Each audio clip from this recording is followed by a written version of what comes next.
आज आपके पास फ्रॉड के नए रिव्यू के साथ हाजिर हैं। अगर आप हमारे चैनल पर नए हैं या आपने अभी तक चैनल को सब्सक्राइब नहीं किया तो चैनल को लाइक, सब्सक्राइब और शेयर करें। माया की मैडम की एक दोस्त माया को बहुत पसंद करती हैं और वो उसके साथ अपने बेटे की शादी की ख्वाहिश का इजहार भी करती हैं। ताहम माया की मैडम कहती हैं कि मैं उससे पूछ कर बताऊंगी। इधर घर में खाने के वक्त तूबा को याद आता है कि जिमल तो सर्वेंट क्वार्टर में बंद है।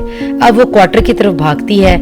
तूबा की माँ भी पहुंच जाती है और फौरी जिमल को कमरे में ले आते हैं। तूबा की माँ मुलाजमा को कहती है कि इस बारे में शान को कुछ नहीं पता चलना चाहिए। यह माशरे का एक भयानक रुख दिखाया गया है कि किस तरह वालिदैन की तलाक या अलहदगी बच्चों की जिंदगी को बर्बाद कर देती है। जिमल का खूबसूरत बचपन जिन उलझनों में गुजर रहा है उसकी सिर्फ एक ही वजह है कि उसके माँ बाप अलहदा हो गए हैं और किसी के पास उसे देने के लिए वक्त नहीं। इस दौरान जिमल को होश आ जाता है और वो उठते ही घबरा कर कहती है कि मैंने कुछ नहीं किया, मुझे बचा लें। अब तूबा की माँ को सूरत हाल की नजाकत का अंदाजा हो जाता है।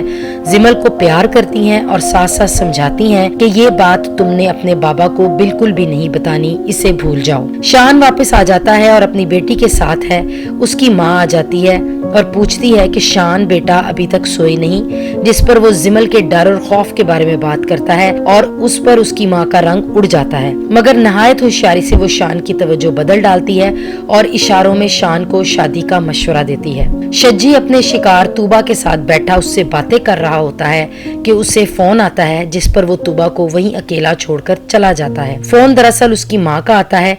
यहाँ शज्जी की शख्सियत का दूसरा पहलू दिखाया गया है कि वो एक नहायत गरीब वालिदैन का इकलौता बेटा है। एक तरफ तो वो पैसों के लिए लड़कियों की जिंदगी बर्बाद कर रहा है और उनके वालिदैन को जिंदा दरगोर कर रहा है और दूसरी तरफ अपने बाप के कैंसर की तकलीफ से बहुत परेशान हो जाता है। उसके वालिद उसके साथ बहुत मायूसी की बातें करते हैं और कहते हैं हुलिया बदल कर आ जाते हो, नौकरी करते हो या ड्रामे में काम करते हो। फिर वो कहते हैं मेरी बीमारी पर पैसे जाया करने की बजाय मुझे जहर का इंजेक्शन लगा दो। शज्जी अपने वालिदैन के साथ अपने बचपन की तस्वीर देखकर बहुत परेशान और गहरी सोच में डूब जाता है। इधर समरा अपनी बेटी जिमल को फोन करती है लेकिन वो कहती है कि मुझे किसी से भी बात नहीं करनी। समरा ये देखकर बहुत अपसेट हो जाती है। फिर वो अगला फोन शान को करती है और पूछती है कि मेरी बेटी के साथ तुमने क्या किया। ये ख्याल समरा को तब नहीं आया जब वो उसे छोड़कर कनाडा जा रही थी और यही बात शान उससे कहता है कि वो अपने मामला खुद देख लेगा।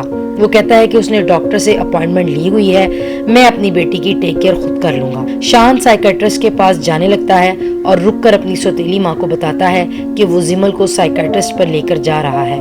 माँ घबरा जाती है और बहुत कोशिश करती है कि किसी तरह शान को इससे बाज रखे, लेकिन वो अपनी सौतेली माँ का इशारा समझकर कहता है कि हर चीज का हल शादी नहीं होता। शान की माँ को अब डर है कि कहीं जिमल साइकेट्रिस्ट को बता ना दे कि उसे सर्वेंट क्वार्टर में बंद कर दिया गया था। वो अपने इस खदशे का इजहार अपनी बेटी तूबा से भी करती है। तूबा की माँ दफ्तर में बैठे माया को फोन करती है। उसके वालिद फोन उठाकर बताते हैं कि माया अपना फोन घर ही भूल गई है। रस्मी बातचीत बढ़ते बढ़ते माया की शादी तक बात पहुँच जाती है। फिर वो कहती हैं कि मेरी एक सहेली ने अपने बेटे के लिए रिश्ते की बात की थी लेकिन माया ने संजीदगी नहीं दिखाई, जिसके बाद माया के वालिद निसार कुछ हिचकिचाहट के बाद माया के साथ होने वाले सानहे के बारे में बताते हैं। तूबा की वालदा भी निसार साहब को यही कहती हैं कि छानबीन ना करना उनकी सबसे बड़ी गलती थी। साथ ही वो उन्हें कहती हैं कि किसी दिन ऑफिस आए तो मजीद बातचीत करेंगे। इधर शज्जी अपनी माँ की छुट्टियां बनाते हुए उसे तूबा के बारे में बताता है। फिर वो माँ को अपने घर दमाद बनकर रहने के मंसूबे के बारे में भी बताता है। माँ को ये बात कुछ पसंद नहीं आती लेकिन वो उन्हें कहता है कि पुराने जमाने की बातें ना करें। मैं चाहता हूँ कि मैं और मेरे माँ बाप ऐश की जिंदगी गुजारें। इधर निसार साहब अखबार पढ़ रहे हैं। माया उनके लिए चाय बनाकर लाती है तो निसार साहब उसे पास बिठा लेते हैं और उसकी मैडम के बताए हुए रिश्ते के बारे में बताते हैं और अपनी खफगी का इजहार करते हैं कि उसने उनसे इस बात का जिक्र नहीं किया, जिस पर माया कहती है कि उसने खुद को बड़ी मुश्किल से समेटा है और अब वो सब कुछ बनना चाहती है सिवाय बीवी बनने के। अब आगे देखिए कैसे माया और शान के एक दूसरे के साथ ताल्लुकात ठीक होते हैं, शिकारी शज्जी को किस तरह कुदरत सजा देती है। ये सब जानने के लिए चैनल को लाइक, सब्सक्राइब और शेयर करें। अगली एपिसोड्स के लिए बेल आइकन के बटन को दबाएं। देखते रहें हमारे साथ आपका अपना कहकशां।